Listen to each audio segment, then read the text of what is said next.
Bueno, antes hemos visto cuestiones que eran detallitos.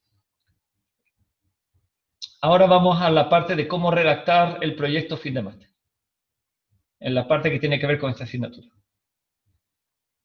El proyecto, sí, fin de máster. Bueno, tendréis que poner, por supuesto, una introducción que hable de algún tema y la introducción tiene que tener esta pinta de pasar de cosas generales a algo muy especial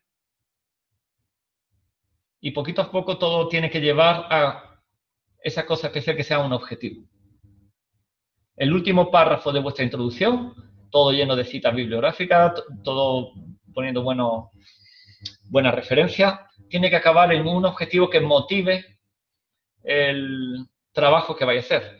Y para este objetivo que hayáis puesto, tenéis un material y métodos para cumplir. Y bueno, ¿cómo se escribe el material y métodos? Pues esto ya habéis tenido asignaturas de introducción de investigación, metodología de investigación y cosas así, donde os dirán, si podéis hacer un ensayo clínico aleatorizado. Si no podéis hacer ese tipo de cosas, pues a lo mejor nos tenemos que conformar con estudio observacional. Los estudios observacionales son más difíciles de interpretar porque hay muchísimas variables confusoras, hay variables que hay que tener en cuenta.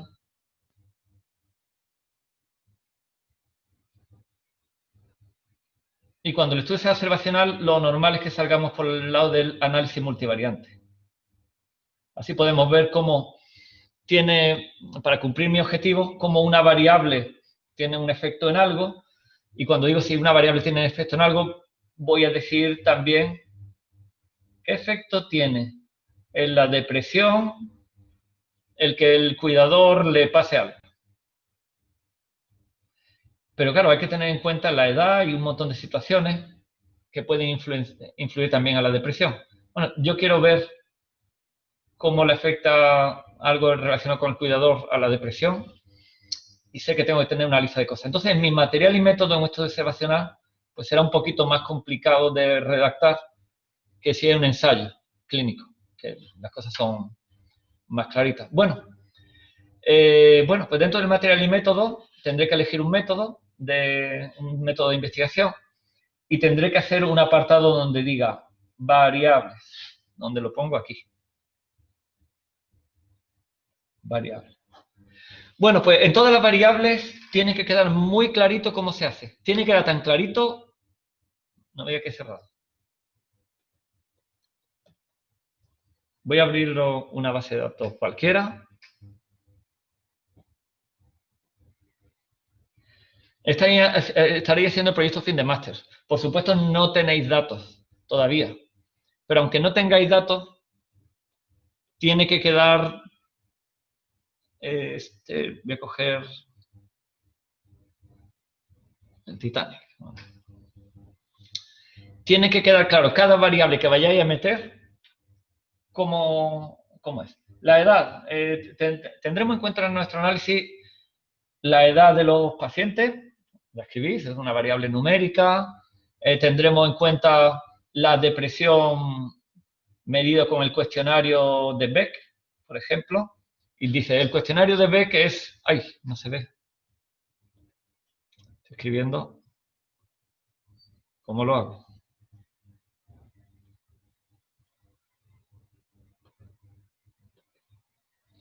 Tengo dos abiertos. Uy. A ver si lo veo bien. Este. Mis variables. Explicaré cómo son cada una de las variables. Si uso la depresión de Beck, explico. Esta escala va de no sé cuánto a no sé qué, que no sé cuáles son los valores. Simplemente esto sonando de un estudio con alguien de ayer. Y irá de 0 a 100 y se le suele poner unos puntos de corte aquí, aquí, allá. Entonces, a lo mejor con la depresión de Beck, que es un número, a lo mejor le vaya a poner unos puntos vaya a crear otra variable cualitativa, ordinal, que clasificará a los individuos en nada deprimido, depresión moderada o ligera y depresión grave.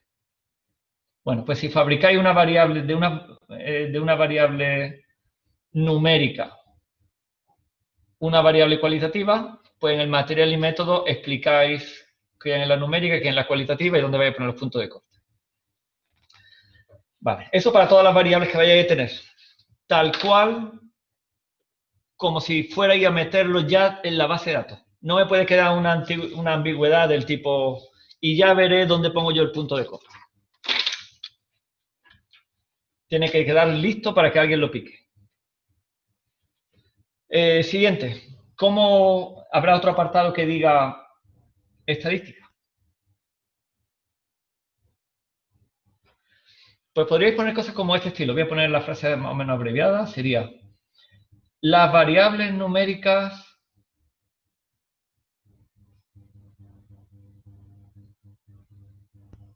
serán descritas con... Y aquí meter de todo, que ya tendréis tiempo de elegir lo que os venga bien más adelante. Por ejemplo, serán descritas con media y desviación típica. Y a lo mejor queréis enseñar también el rango y los cuartiles. Las variables numéricas serán descritas así, con muchas cosas. Por supuesto, si un dato tiene pinta de campana de Gauss, con que enseñe estos dos, es de sobra. Pero bueno, podría decir que van de tanto a tanto. Las variables cualitativas.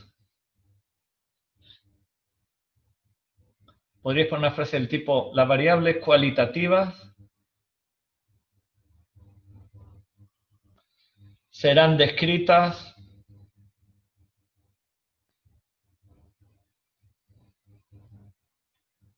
con frecuencia y porcentajes, por ejemplo.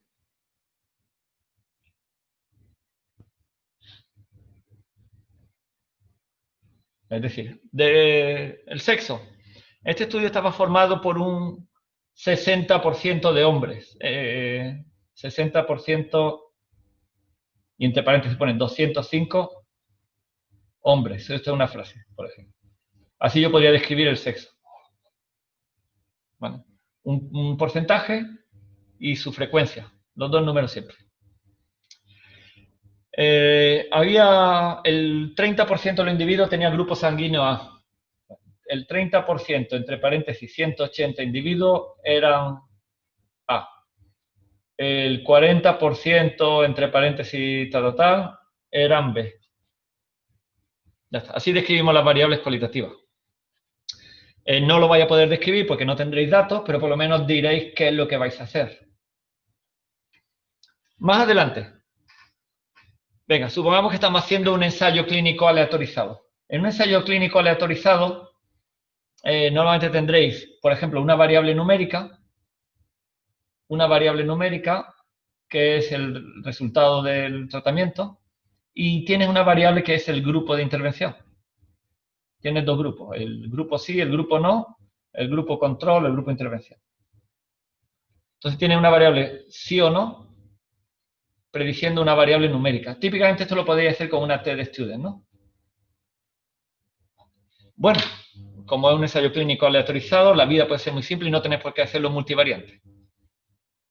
Podéis decir entonces, para estudiar el efecto de la intervención en la depresión de los pacientes, si la depresión es una variable numérica, usaremos la prueba T-de-Student si se dan las condiciones de validez.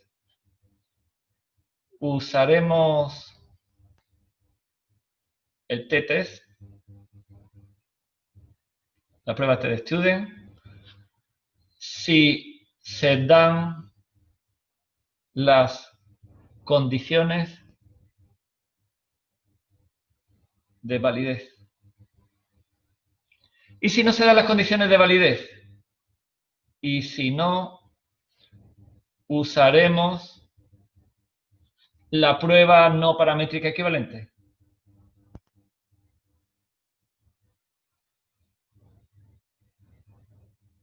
Y la prueba no paramétrica equivalente, pues sería Mann-Whitney, por ejemplo. Que también da el mismo P que la de Wilcoxon, Mann-Whitney, que la de Wilcoxon, pero Por ejemplo, eso haríamos. Cuando quiero poner un grupo, el grupo contra el grupo de intervención prediciendo una numérica. ¿Vale? A lo mejor el resultado no es una variable numérica. A lo mejor el resultado era una variable, por ejemplo, dicotómica. Aunque yo ya os animo a que... hicimos algunos cálculos con tamaño de muestra, ¿verdad? Y vimos que había que huir de estudios donde el resultado sea dicotómico porque normalmente tú solo no lo vas a poder hacer. Hacen falta, cuando el resultado es dicotómico, 0, 1.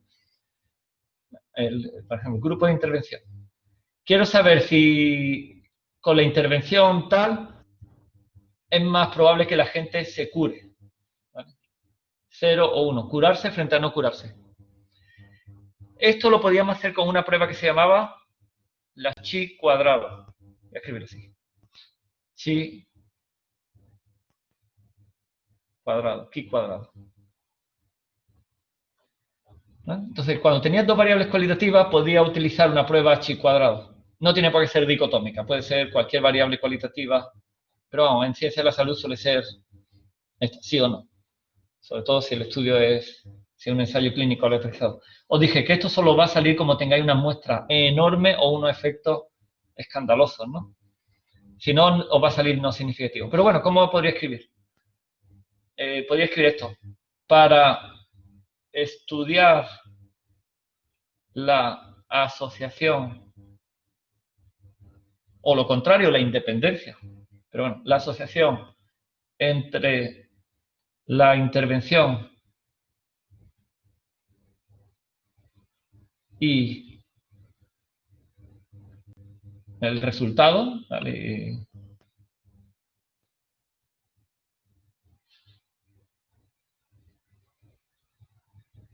Cuando tengáis una cualitativa y la otra también cualitativa, las dos, usaremos la prueba chi cuadrado de independencia o de homogeneidad. Bueno, usaremos la prueba chi cuadrado. Vale, otra plantillita de alguna cosa que se os puede ocurrir. Si tenéis en vez de 2 grupos para la numérica, pues tenéis 3. Ah, esto no me lo he saltado. Yo lo pondría casi, a ver si puedo recuperar la llaman los diapositivas. Esto no se merece que lo llamen ni diapositiva. Pues lo he perdido, a ver. Aquí. He vuelto un momentito aquí. Aquí no tengo, cuando quiero predecir una numérica, si aquí tengo 2 grupos, tocaba una TD Student. Y si en vez de haber 2 grupos, es esto. Tengo grupo de control. El grupo de intervención es un control, una intervención con dieta, o una intervención de otra gente que le recomiendo hacer deporte. ¿Vale? Para predecir el peso, le puedo dar una charlita de lo bueno que es cuidarse. Puedo ir a por un grupo de gente y ponerle directamente una dietista que los vigile. O le puedo poner a alguien de educación física que le diga cómo hacer actividad física. Ahora tengo 3 grupos. Cuando tenga 3 grupos y quiera predecir una numérica, en vez de decir usaremos la prueba T3, pues lo que diremos, usaremos ANOVA de un factor. Y ya está. Si se dan las condiciones de validez. ¿Y si no se dan las condiciones de validez? Y si no, pues usaremos la prueba no paramétrica, que ahora no se llama Mann-Whitney, se llama Kruskal-Wallis. Pero si os acordáis, el tema este de ANOVA era como el de la T-Study.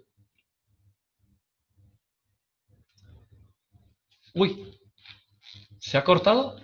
Me parece que se ha cortado, ha dejado de funcionar la cámara, ¿no? Oh, sí. No, se ve bien, se ve bien. ¿Se ve bien? Se ve bien. Vale, un momentito, pues ya tengo ya una pequeña duda, entonces se me ha congelado un ordenador. No, qué fastidio. Se me ha bloqueado un ordenador. Ahora de ahora en adelante solo estoy con una máquina. Vamos a ver. Avisarme si no enfoco bien porque yo tengo aquí una detrás y se ha congelado. A ver qué me queda. Ya he visto TestStudent, ANOVA, chi cuadrado. Paso al análisis multivariante. Si no me dejo nada.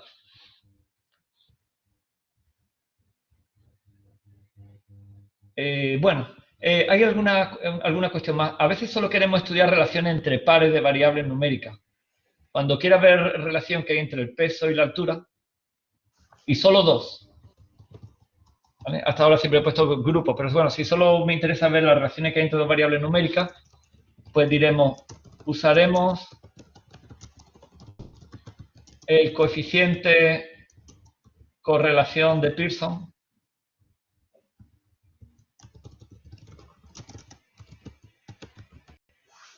para estudiar las variables para estudiar la relación entre peso y altura. Usaremos el coeficiente de correlación de Pearson para estudiar la relación entre peso y altura, entre depresión y ansiedad. Bueno, ¿qué más? No hemos dejado por aquí. Pasamos ya al multivariante. Muchísimo más típico para los estudios observacionales. Cuando un ensayo es aleatorizado, pues realmente va a formar dos grupos y cualquier variable de confusión se va a eliminar en tiempo de aleatorización. Aún así te podía quedar alguna diferencia entre los dos grupos, por mala suerte. O a veces no hacéis el estudio del todo aleatorio, sino que hacéis un tipo de estudio que se llama cuasi experimentales, que lo habréis visto en metodología de investigación. Y, hombre, aleatorios no son, algo te podría quedar como problema, pues, para ese tipo de estudios. Y sobre todo para los observacionales casi seguros, vais a tener que hacer estudios multivariantes. Bueno, entonces, ¿qué pinta podría tener un estudio multivariante? Si quiero estudiar cómo afecta ciertas cosas a la calidad de vida de un paciente, yo digo, pues, podría hacer algo así como así, para estudiar la asociación o el efecto o lo que queráis entre cierto predictor, como yo sé, entre el salario. Venga. ¿Tendrá relación el dinero con la felicidad y luego la depresión? Para estudiar la asociación entre el salario y la depresión, usaremos, ajustando, controlando, cualquiera de estas palabras vale. Teniendo en cuenta. Ahí no se ve todo. A ver.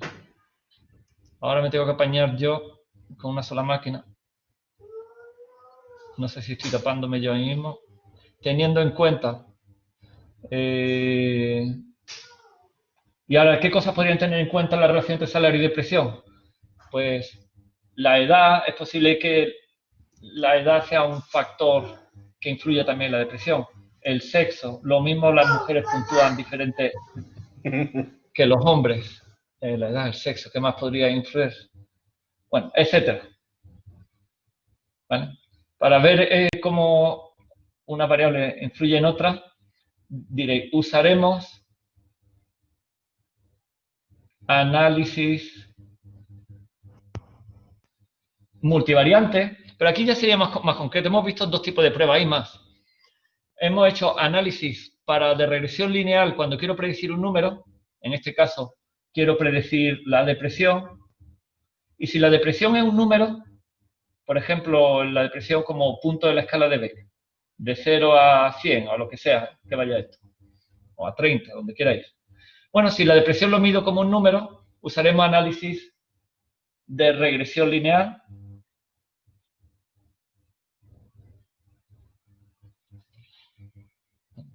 Cuando quiera hacer esto, haré análisis de regresión lineal. ¿Y si la depresión es solo no o sí? Bueno, pues entonces ahora no haréis regresión lineal, sino haréis análisis de regresión logística. Y bueno, ahora sí que le hemos dado un repasillo a todo lo que vamos a hacer en el curso. ¿Bien? ¿Alguna dudilla? Esto va a formar parte de casi todos los proyectos fin de máster en algún sitio. Bueno, a ver, yo tendría que ver el chat ahora porque el otro está congelado. Aquí. Dime, Miguel Ángel. A ver, yo veo el chat ahora en este sitio. Mientras le voy a decir al otro ordenador un segundito que se reinicie a ver si vuelvo a recuperarlo. A ver, tengo que parar este. Parar el ordenador. Dime, Miguel Ángel. Tengo que subir. Ahora tengo que subir el volumen porque.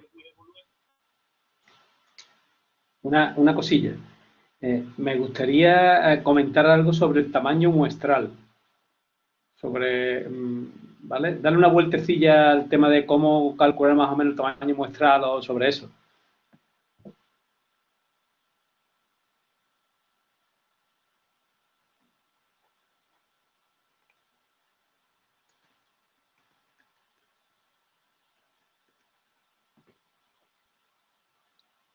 Javier, no se escucha.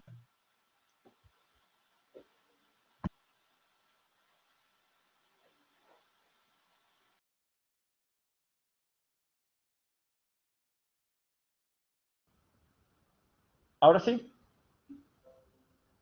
Ahora sí. Ahora, ¿no? ahora sí, ahora sí. Sí. Como he apagado un ordenador, bueno, mientras le voy a decir que lo he dicho que se apague, ahora le digo que se encienda. Sigo yo con mi micrófono, de mi portátil, que algo se oirá. Bueno. Mira.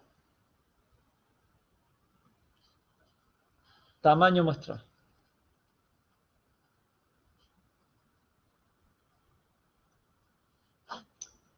Pues en cuanto al tamaño muestral, a veces en muchos estudios solo se puede hacer, quieres coger a toda la gente que puedas. Por ejemplo, si estás trabajando en una residencia de ancianos y quieres ver de qué dependen las caídas, pues lo normal es que no seas perezoso y coja los datos de todas las caídas que se han producido.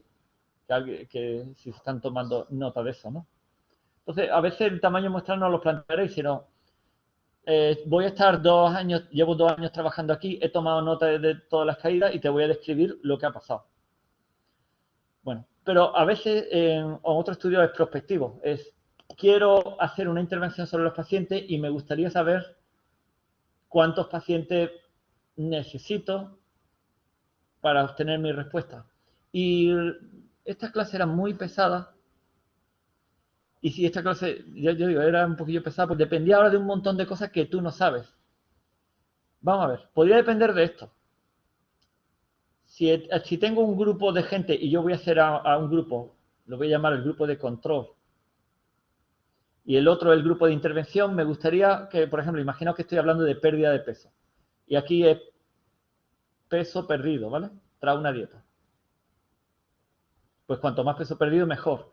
Pues te gustaría que seguramente los controles perdieran un poco peso, los del grupo de intervención pierdan mucho, y cuando, por ejemplo, 10 kilos, lo otro pues, 0 o poco más que 0.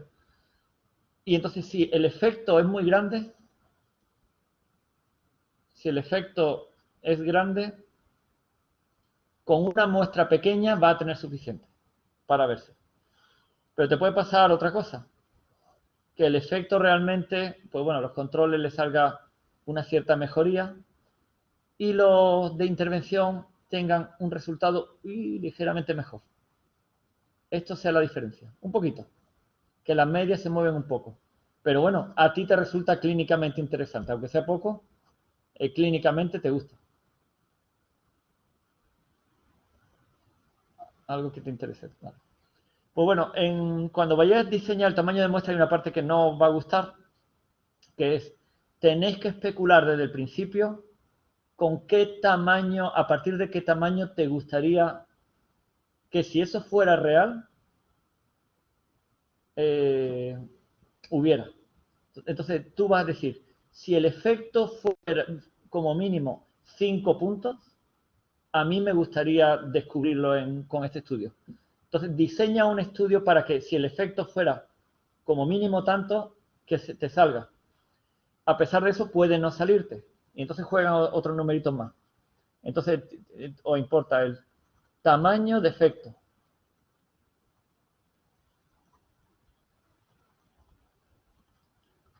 El tamaño de efecto es un numerito que tenemos que buscar de alguna forma. El tamaño de efecto es esto, básicamente.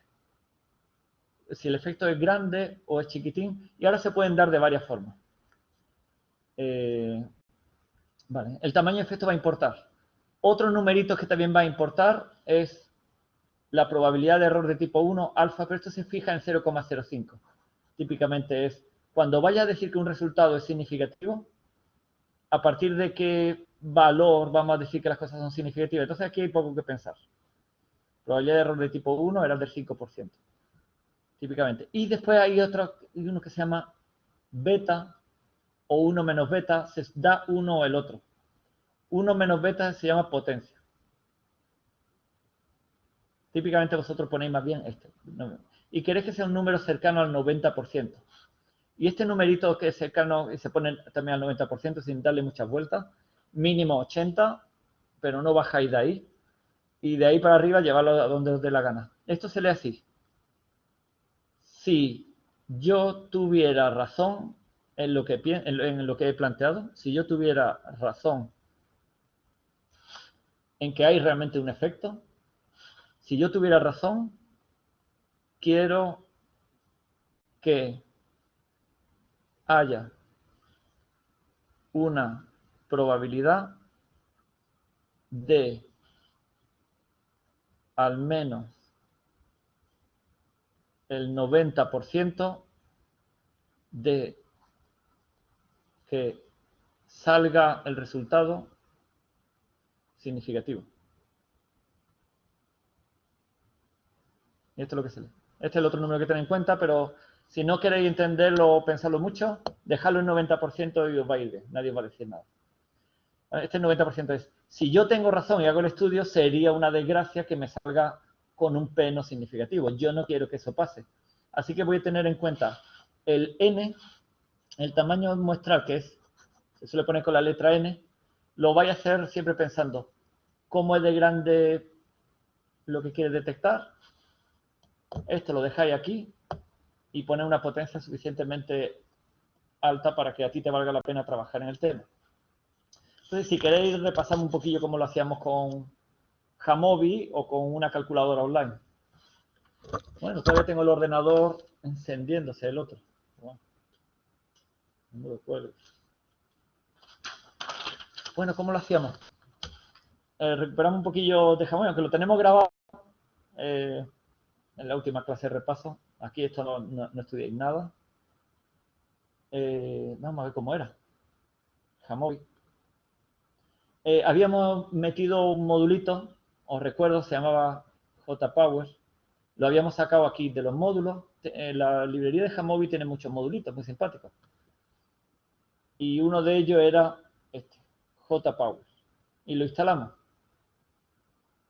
¿Ah? Lo he instalado. Entonces me quiero plantear un estudio. Si queréis, hacemos una cosilla para que sea real. ¿Por qué no me comentáis vosotros algo que se os ocurra hacer que le estéis dando vuelta? Intentamos diseñar el tamaño de muestra. ¿Alguien tiene algo aquí que se anima a poner el micro y lo hacemos todo a ojo? Veréis que cada uno de nosotros nos va a salir un número diferente. Así que no obsesionéis mucho.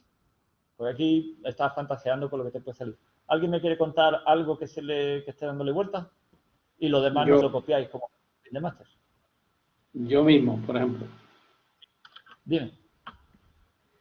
Pues estoy dándole vueltas a una intervención. Sí. Que sería la doble desfibrilación en pacientes. Yo no entiendo del tema, así que cuéntalo así por encima de tu intervención.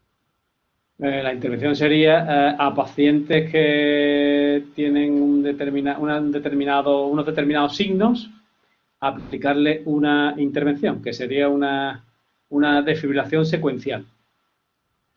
Vale, pues vamos a tener nuestros pacientes, van a tener unos criterios de inclusión, no va a entrar un paciente cualquiera, sino se le aplican a ellos unos criterios de inclusión especiales para participar en el estudio. Los criterios de inclusión van a venir dados porque esa situación es una situación de... Real. Sí, es una situación de parada cardíaca, vamos. Vale, entonces tenéis que Entonces no se van a poder elegir los pacientes. De la risa, ¿no? Pues cuenta, entonces, y yo me imagino que a todo el mundo hay que hacerle lo mismo. ¿A qué llamarías tú una intervención aquí? Al señor los chispazos se lo va a tener que dar. Eso es. ¿O hay Eso que es. darla? ¿Cómo? ¿Hay forma de darlo o es obligatorio dárselo a todo el mundo? No, cuando tengo un determinado signo, yo le doy la desfibrilación habitual, ¿vale? Para que nos Sí. entendamos, la que siempre se hace. Pero yo propongo que a partir de la tercera que le tengo que dar, voy a hacer una intervención diferente que es una desfibrilación secuencial. Vale. Entonces, el control le haces la desfibrilación estándar y a esto Eso le es. va a probar la secuencial. Efectivamente. Bueno, te tienes que asegurar de que sea ético lo que vas a hacer y no estás haciendo tal. Todo eso lo damos por resuelto. Tenemos dos grupos, los controles y los de la intervención. Bueno, tú has dicho que quieres ver la efectividad de esta cosa nueva, que es una intervención secuencial, que sospecha que es mejor que lo que se viene haciendo toda la vida. Entonces tienes que manifestar desde el principio dónde crees que se va a notar el efecto de tu intervención. ¿En qué crees que se va a notar? En la supervivencia. ¿O en la resultados? supervivencia. Por ejemplo, tiempo. Supervivencia. Tiempo. Ah, vale, supervivencia sí o no, muy bien. Entonces mi variable dependiente, voy a escribirlo.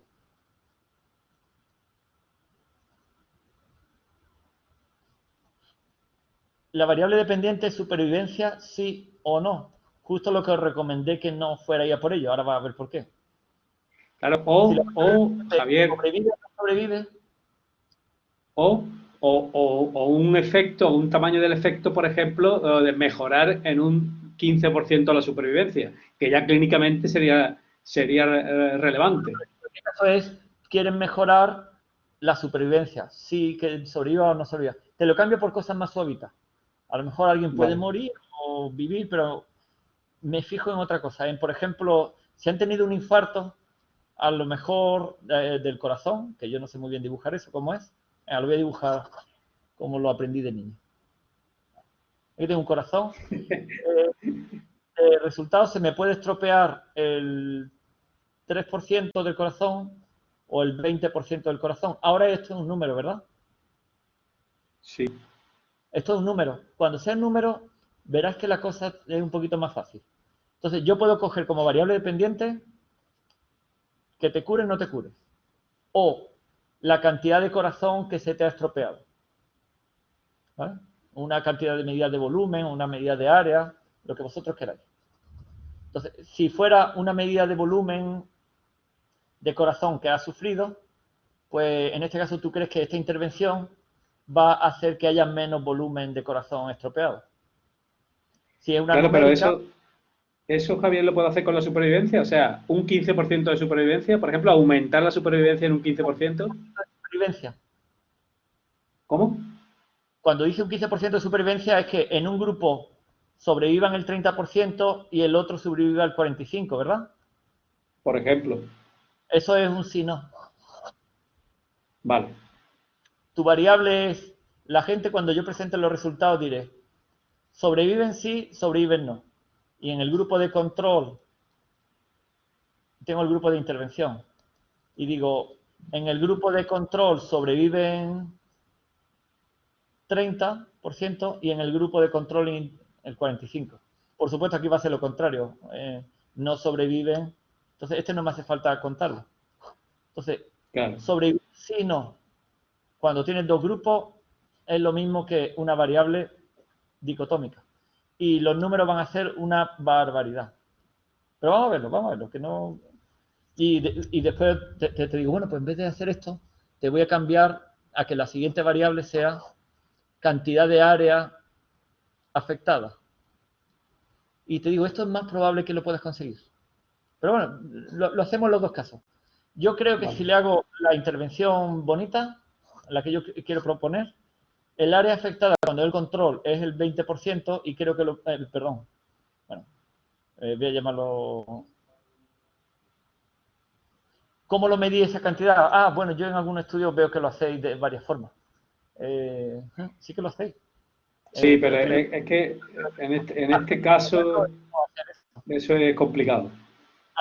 Sí, no, pero o te lo digo porque os lo he visto hacer. En el cerebro ves las burbujitas que se le hacen a la gente y unos agujeritos que se le ponen algunos, el cerebro como un queso. Eso en otro... Bueno, pero bueno, si fuera volumen, imagínate que son centímetros cúbicos, el área afectada tiene 20 centímetros cúbicos y creo que lo puedo bajar a 5 centímetros cúbicos. Bueno, pues sería un estudio diferente. Uno es sino la respuesta y en otro es numérica. Aquí lo enseñaría con la media y la desviación estándar y aquí la media y la desviación estándar. Bueno, vamos a ver cómo sería en los dos casos. Iros a la vez conmigo y vamos a intentar definir el estudio. Vais a ver que cada uno nos va a salir un número diferente. Este no lo tiene aquí, ¿verdad? Vaya, este no lo tiene. Han puesto el de los números. Pues voy a una calculadora online, no pasa nada. Si no lo tenemos aquí, buscad en Google lo siguiente. Vamos a ver, buscad en Google por Sample Size Online Calculator y Power. Poner varias palabritas que suenen así a estadística. Sample Size, que sea online, que sea free, no vamos a pagar por esto. Y ya está. Y me aparece aquí pues varias búsquedas. Cualquiera de estas me debería valer. Pero hay algunas de aquí hasta que me suenan. A ver.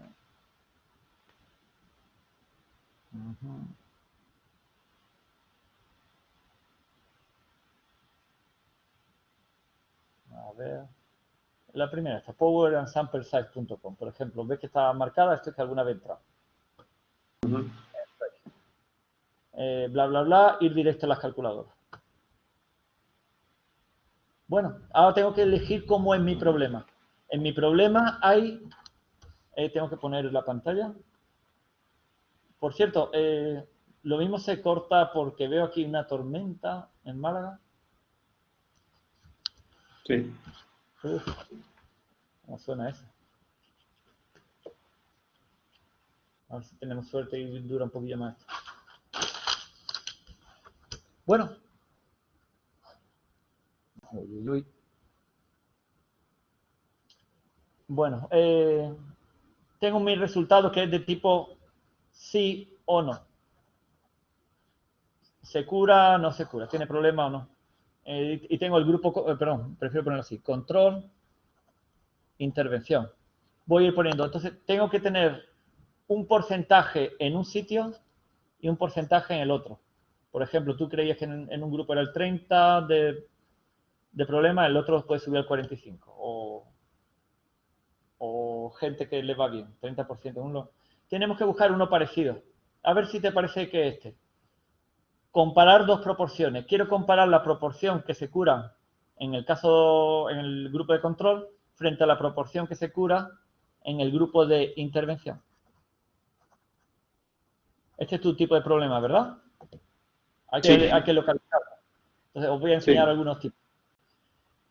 Y le das a este de aquí. Y te va a decir, bueno, el tamaño muestra lo que está en verde, lo que él intenta calcular. Y te dice, oye, si tú tuvieras razón, ¿con qué probabilidad quieres de que te salga significativa la cosa? Pues déjalo en un 80%. Está bien. Ajá. Y esto, la revista que lo va a mandar, ¿con qué suelen dejar las cosas como significativas? Al 5% está bien, no toquéis. Bueno, pues aquí ahora uno tiene que fantasear un poco. Tú dices, en el grupo A, en el grupo de control, yo creo que normalmente se curan el 30. Pero si hiciéramos la técnica nueva, que yo creo que es lo que deberíamos hacer, no lo que hacemos normalmente, lo podría subir a 0,45. Entonces tú aquí pones lo que crees que va a tener y le das al botón calcular y te dice, necesito dos grupos de 160 personas. ¿De dónde te sacas tú 2 grupos de 160 infartados a los que puedas hacerle tú tu maniobra. Lo que vosotros hagáis. Es complicado. Bueno, nosotros el radio de nuestra acción es toda Andalucía, pero es complicado. Bueno, pero bueno, de todas formas, ahora tienes que convencer a un montón de gente para que te dejen. Bueno, ves que es difícil. Ya está. Sí, Solo sí. que era difícil. Te lo voy a poner en la versión fácil. Vale. Como esto sea un número, tiro por otro lado. Tiro para atrás. Y ahora voy a cambiar el problema a otro. Quiero ver cuánta área de corazón puedo salvar. ¿Vale? Solo me interesa ahora la cantidad de áreas. Y esto es un número. Esto es una cantidad, esto es otra, esto es otra. Y con números todo suele ser un poquito más fácil. Entonces me voy aquí, ya no quiero comparar 2 grupos, sino que quiero comparar 2 números. Quiero comparar 2 medias. Quiero comparar 2 medias. La cantidad de área media que ocurre en un grupo y la cantidad de área media, a lo mejor aquí se estropea todo esto y en el grupo de intervención la cantidad de área media lo puedo bajar, que se estropea a un grupito, a un área más chica. ¿Vale? Quiero comparar esto frente al otro. Bueno, pues entonces quieres comparar 2 medias. Lo marco. Y tengo que dar unos cuantos numeritos. Bueno, el primero, este de aquí. 5 medias del grupo A y media del grupo B. Esto es, realmente solo importa la diferencia entre uno y otro. Esto sería, mira, en el grupo A, normalmente yo creo que se estropea como el 30 centímetros cúbicos de volumen. Y creo que lo puedo bajar a 10 centímetros cúbicos de volumen, ¿vale? Entonces yo digo, la media en el grupo A era 30 y yo creo que lo puedo bajar a 10. ¿Vale? De todas formas van a estar fastidiados los dos, pero bueno, mejor estar fastidiado con 10 que con 30. Te van a pedir desviación estándar. Desviación estándar, ¿qué variabilidad hay aquí y qué variabilidad hay aquí? Bueno, pues cuando veas los datos normales de los grupos de control, pues tú verás que 30 es la media, pero algunos se irán, habrá gente que tenga 10, habrá gente que tenga 50. Y a partir de ahí puedes calcular la desviación típica que suelen tener en cuanto a la cantidad de áreas. Es un número, siempre puedo poner la media y la desviación estándar al lado. Pues la escribí aquí. Voy a poner que la desviación estándar sea, a ver, un número... Sí, voy a dejar 10, ¿por qué no? No me vuelve loco ver un 10 aquí, cuando hay otro 10 aquí. Déjame que ponga aquí un 20. Yo sé por qué. Es porque algo va a ser muy feo. ¿Sí? Yo creo que puedo bajar de 30 a 20. Y estaría muy contento yo de salvar de 30 centímetros cúbicos a 20 centímetros cúbicos de zona afectada. Hay una desviación estándar porque a unos se fastidian más, a otros se fastidian menos. Y le doy a calcular. Esto no lo toquéis. Pues también, si lo queréis, subí este al 90. Mira, La desviación estándar, Javier, la desviación estándar de un solo grupo, ¿no? Se refiere.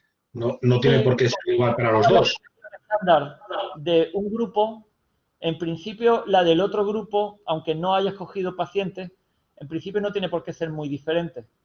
Y como no tienes datos, si no tienes datos, pues coges la desviación estándar de ese grupo, sí. Y si tienes 2 grupos, pues quédate con la peor desviación estándar. Si has visto que en una publicación la desviación estándar es 5 y en otro es 7, quédate con la peor de las dos.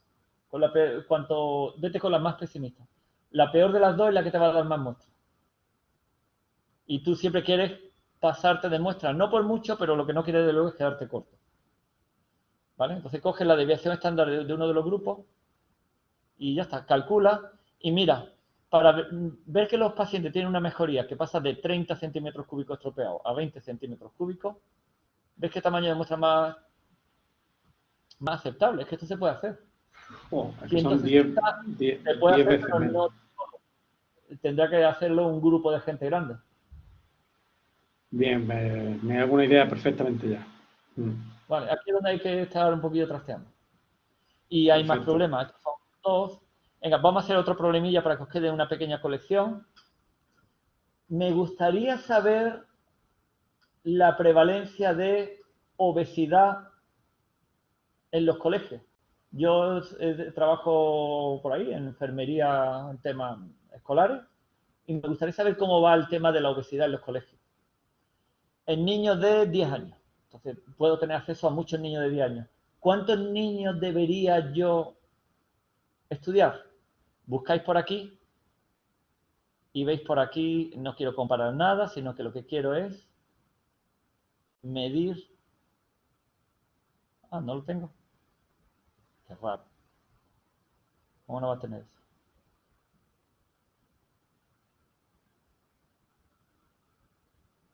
No tiene para testear. Bueno, no tiene eso. Bueno, da igual. No me hace falta eso. Mira, voy a buscar Power, Sample Size, Online, Calculator. Me parecen todas esas palabras bien. Y voy a poner además proporción. Para estudiar una proporción. A ver qué me lleva esto. Cualquier calculadora, hay miles de calculadoras que no lo añaden. Esto es para comparar, no para un intervalo. No, esto es para comparar dos grupos. Estos son para comparar porcentaje en dos grupos. A ver. Population. A ver si es este. Porque no lo tenía. Este no lo tenía Jamovi, ¿verdad? ¿Qué tenía? Power. No tiene para proporciones, uno para uno. A ver si. Vale, este me vale. Mirad. Yo quiero saber el porcentaje de obesos que hay. Y me va a preguntar, cuando quieras calcular el porcentaje de obesos, ¿qué margen de error quieres? Imagínate que la respuesta fuera un 10%. Lo que tú calculaste te podría salir un 11. ¿Te parecería bien que si la verdadera respuesta es un 10, tú enseñar un 11? Eso sería un margen de error del 1%. ¿Cómo lo hago? A ver, 1. Esto va a ser, a eso se refiere de margen de error. Si la verdadera respuesta es un 10 y yo enseño un 8, he cometido un error de 2%. Si eso me parece aceptable, pongo 2. Si la verdadera respuesta es un 10 y yo digo un 7, me estoy quedando corto y a lo mejor me parece demasiado error un 3%. Pues no pongo un 3. ¿Vale? Ya veis cómo se maneja este parámetro. Sea cual sea la respuesta correcta, ¿cuánto me puedo yo permitir quedar lejos de eso? ¿Qué nivel de confianza queréis? Bueno, pues está en Ciencia de la Salud 1,25, esto sin mirar. ¿Cómo es de grande la población? Aquí podéis decir que si es Málaga, realmente aquí podéis poner cualquier número grandecito, funciona. Voy a poner 500.000, pero realmente este no creéis que juega. Esto solo juega si es una población muy pequeña. Si una población es grande, es lo mismo 500.000 que 10 millones. Eso no va a afectar nada. Y esto sí que es importante. ¿Cuántos obesos crees tú que hay? ¿Qué porcentaje de obesos hay? Y esto es un número que te tienes que inventar tú al principio. Entonces, ¿cuántos crees que hay? Si yo creo que hay un 10% por lo que he leído en la literatura, para dar una respuesta con un 2% en Málaga me van a hacer falta 860. ¿Lo ves? Pero como esté la cosa mitad y mitad, va a ser mucho peor. Bueno, no sé si mucho peor, pero va a ser peor. Como en Málaga la mitad sean obesos, el tamaño de muestra va a subir. ¿Lo ves? Y si hay poco obeso en Málaga y lo quiero dar con un 2% de margen de error, bueno, pues entonces el estudio no va a ser muy grande. Si hay pocos, por ejemplo, un 5% de obesos, con 456 personas tenéis suficiente. Bueno, ya sabéis cómo se manejan estos manditos. Aquí lo importante es saber qué significa cada casillita. No sé, ¿qué más podríamos poner así de ejemplo? Yo creo que es suficiente estimar algo con una precisión, ver la diferencia numérica entre dos grupos o ver la diferencia en porcentaje entre dos grupos. Yo creo que está bien, como repasillo. Vale. Javier, hace unos días trabajábamos con el cálculo de tamaño de muestras con una hoja, un simulador que tienes tú en los apuntes. Ah, sí, pero eso era para hacerlo artísticamente, para que supierais todo lo que juega. Me hago el problema del corazón con esto, si queréis. Los mismos datos. Vosotros ir diciéndome lo que resulta que no lo he apuntado yo. en la hoja que tengo aquí, no he apuntando los números y lo voy a hacer con un dibujillo. Entonces, vamos a hacerlo con esta calculadora. Pero esta calculadora es si quieres entender todo lo que hay por ahí implicado. Porque es que la teoría es un poquito abstracta. Entonces, lo voy a hacer yo a las bravas. Es contraste de hipótesis. En este sitio. Donde dice contraste de hipótesis, tengo muchas cositas que ajustar. Entonces, voy a decir mis datos. Yo creo que en el corazón la gente ronda... En un grupo creo que os puse 30 y en el otro 20, ¿verdad? ¿Era 30 y 20? Sí, sí, correcto, 30 y 20. Pues la diferencia entre los dos grupos es de 10 puntitos. Te marco aquí 10 puntos. Muy bien. ¿Qué desviación típica puse dentro de cada grupo? Voy a marcarlo. Un 10, un 10. ¿Qué desviación típica le puse? 10, pusiste 10. Vale, pues mira, qué bien. Un número bonito, como veis, siempre como números que a mí me gustan. 10, 20, cosas así. Bueno, pues esto es lo que va a pasar. Si cogiera muestras de tamaño 1 y, bueno, pues si entre los dos grupos hubiera una diferencia de 10 puntos, de ¿cuánto he dicho? Uno estuviera en 30 y otro en 20, la diferencia de un grupo a otro sería de 10 puntos. Bueno, pues si uno está en 0, el otro en 10. O si este está en 20, el otro en 30. ¿Vale? Esto no nos importa, el número que hay aquí abajo.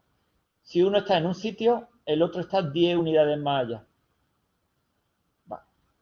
¿Cuándo yo dejaré, ha salido que con una muestra de 16 va a ser suficiente? Mira lo que va a pasar cuando aumente el tamaño de muestra. Hay algo que vaya a notar. Parece que las gráficas se están separando, pero no, una está en 0 y la otra está a 10 puntos de distancia. O lo que es lo mismo, una está en 20 y otra está en 30. Lo que estáis viendo es que la gráfica, como aquí lo que trabajamos es con error estándar en nuestra medida natural, con un error estándar el error estándar se va reduciendo y cuando el error estándar se va reduciendo voy a ver más clara la diferencia entre los dos grupos. Pues mirad, va a pasar lo siguiente. Si yo tuviera razón, habría una diferencia de 10 puntos. Si yo tuviera razón y el mundo fuera justo, cuando yo saque una muestra, un grupo tendrá 10 puntos más que el otro y yo estaré muy contento de que eso haya pasado, señal de que yo he descubierto lo que tenía que ser. Pero en la vida real, esto no va a salir aquí. La media de la muestra, os acordáis que se mueve o un poquito más arriba o un poquito más abajo. Puede estar por aquí. De hecho, me van a admitir la publicación con que, fijaos, ahora mirad, olvidaros la gráfica roja. ¿Qué criterio hay para que me admitan la publicación? El criterio es el siguiente.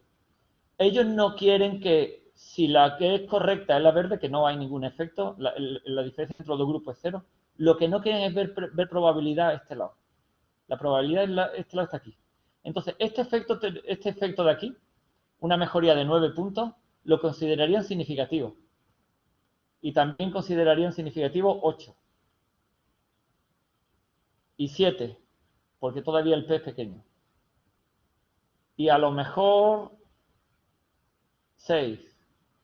Pero ya no. Como tú tengas una mejoría de menos de 5,8 puntos, aunque a ti te guste un 5,8, esto ya, una diferencia de 5,8 estaría en el límite de ser considerado significativo. Entonces, para el valor habitual, este es el alfa del 5%. Voy a pintar ahora la gráfica roja. Entonces, si yo tuviera razón, y ahora voy a quitar la verde. Si yo tuviera razón y el verdadero efecto fuera 10, me saldrá un resultado alrededor del 10, que si tengo muy mala suerte se me puede llegar hasta aquí. Bueno, ¿cuál es la potencia? Bueno, pues si sale un resultado como este, que me daría la razón, mira cuál es la potencia, el 88%. Me vale la pena trabajar. Vale, pues aquí tenéis construido el cómo juega todo. Una muestra de 16 individuos, típicamente cogería uno más para no pillarme los dedos. Una muestra de 17 individuos sería tal que mi probabilidad de error de tipo 1 es lo suficientemente pequeña. Un resultado como este, yo diría que es significativo. Un resultado como este sería significativo y el P sería lo suficientemente chico. Por otro lado, yo estaría contento porque me da la razón a mí. Y además, si la verdadera respuesta es 10, cualquier resultado de aquí en adelante me deja a mí contento y eso tiene un 90% de probabilidad de ocurrir, para mí vale la pena hacerlo. Ya está. Yo creo que no vaya a querer usar esto para explicar, pero no para en la vida real. Si lo queréis afinar, pues bueno, pues muy bien. ¿De acuerdo? No, esto es complicado de usar. Pero al menos para que visualmente podáis entender qué es lo que estáis trasteando. ¿Otra villa? ¿No? Uy, espero que no se haya cortado con la tormenta. ¿Estáis por ahí? Sí, se te ve, se te oye, sí. Sí, se ve. Cayendo. Vale. Pues por mí, decidme si queréis repasar alguna otra cosita. Vale. Pues bien. Se cortó un momentillo, pero bueno. Decidme si queréis repasar alguna otra cosa antes de cerrar este. Y si no tenéis nada que repasar, podemos hacer un mini descansito y centrarnos en cómo será el examen.